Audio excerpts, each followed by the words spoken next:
एक रात पायल अपने एक कमरे में थी जब अचानक लाइट बंद हो गई और अंधेरे में उसने रोहन और साक्षी की परछाइयों को देखा। उनके चेहरे डरावने और इतने खतरनाक थे, वो देखकर पायल चीखने लगी। रोहन की आवाज गूंज उठी, तुमने जो किया उसका अंजाम तुम्हें भुगतना ही पड़ेगा।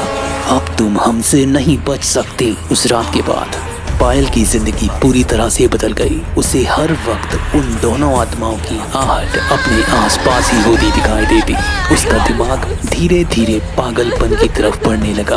वो जितनी उनसे भागने की कोशिश करती थी उतना ही वो दोनों साए उसके पीछे आते थे।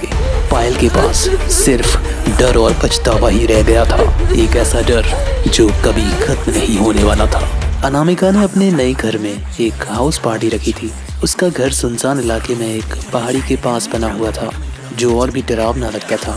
पार्टी में उसने कुछ खास दोस्तों को बुलाया था, साक्षी, उसका बॉयफ्रेंड रोहन और पायल, जो कुछ दिनों से कुछ अजीब हरकतें कर रही थी। पायल हमेशा से थोड़ा अलग तो थी, लेकिन आज उसका बर्ताव कुछ ज्यादा ही अजीब लग रहा था। वो कभी तो अकेले में जाकर एक कोने में खड़ी हो जाती, तो कभी हंसने लगती। ऐसा लगता था कि उसके दिमाग में कुछ खतरनाक प्लानिंग चल रही थी। असल में कुछ महीने पहले साक्षी ने पार्टी में सबके सामने पायल का बहुत बुरा मजाक बनाया था, और वो बात पायल के दिल में बहुत बुरी तरह से लगी थी। और आज शायद वो अपना बदला लेने का मौका ढूंढ रही थी। रात गहराती जा रही थी और सब मस्ती में डूबे हुए थे। तभी पायल ने अपनी चाल चल दी। उसने रोहन की तरफ देखा। उसकी आंखों में एक अजीब सी चमक थी। वो धीरे धीरे रोहन के पास आई और अपने हुस्न और बातों से उसे अपने जाल में फंसा लिया। रोहन को पता ही नहीं चला कि वो पायल की बातों में आकर उसके साथ बाहर पहाड़ी के किनारे पर चला गया है। पायल की बातों में उलझा हुआ रोहन पहाड़ी के किनारे पर पहुंच गया था और वहां बनी हुई बाउंड्री पर चल रहा था। ठंडी हवा और चारों तरफ फैला अंधेरे का माहौल उस जगह को बहुत ही खौफनाक बना रहा था। पायल ने एक प्यारी सी मुस्कान दी और अचानक रोहन को उस पहाड़ी की चोटी से धक्का दे दिया और रोहन की चीखें पहाड़ी में गूंजती रह गईं। और अंदर पार्टी में किसी को कुछ पता नहीं चला। कुछ देर बाद साक्षी ने देखा कि रोहन गायब है। उसने सबको बताया और सबने उसे ढूंढना शुरू किया, लेकिन उसका कोई फायदा नहीं हुआ। अगली सुबह जब रोहन नहीं मिला तो लोगों ने पुलिस को बुलाया और फिर रोहन की लाश उस पहाड़ी के नीचे मिली। सबने इसे एक हादसा समझा। सबको लगा कि शायद रोहन नशे में इस पहाड़ से नीचे गिर गया होगा, लेकिन साक्षी का दिल कह रहा था कि कुछ तो गलत हुआ है। कुछ दिनों बाद साक्षी के घर पर कुछ अजीब होने लगा।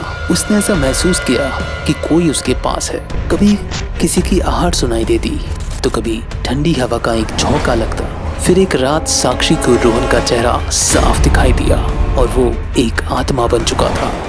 पर रोहन अकेला नहीं था। धीरे धीरे साक्षी भी एक आत्मा के रूप में बदल गई, क्योंकि वो इतनी पागल हो चुकी थी कि उसको जहाँ देखे वहीं रोहन की शक्लें दिखाई देती थी।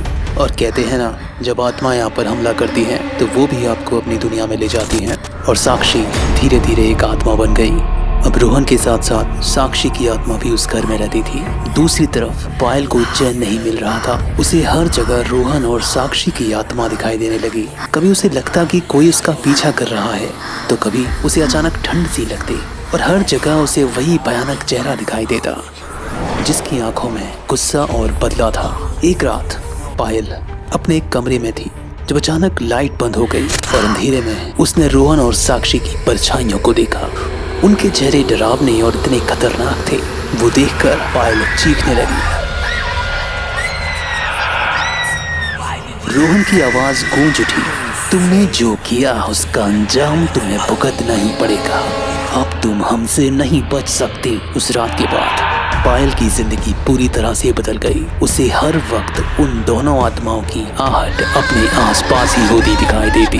उसका दिमाग धीरे धीरे पागलपन की तरफ बढ़ने लगा। वो जितनी उनसे भागने की कोशिश करती थी उतना ही वो दोनों साए उसके पीछे आते थे। पायल के पास सिर्फ डर और पछतावा ही रह गया था, एक ऐसा डर जो कभी खत्म नहीं होने वाला था।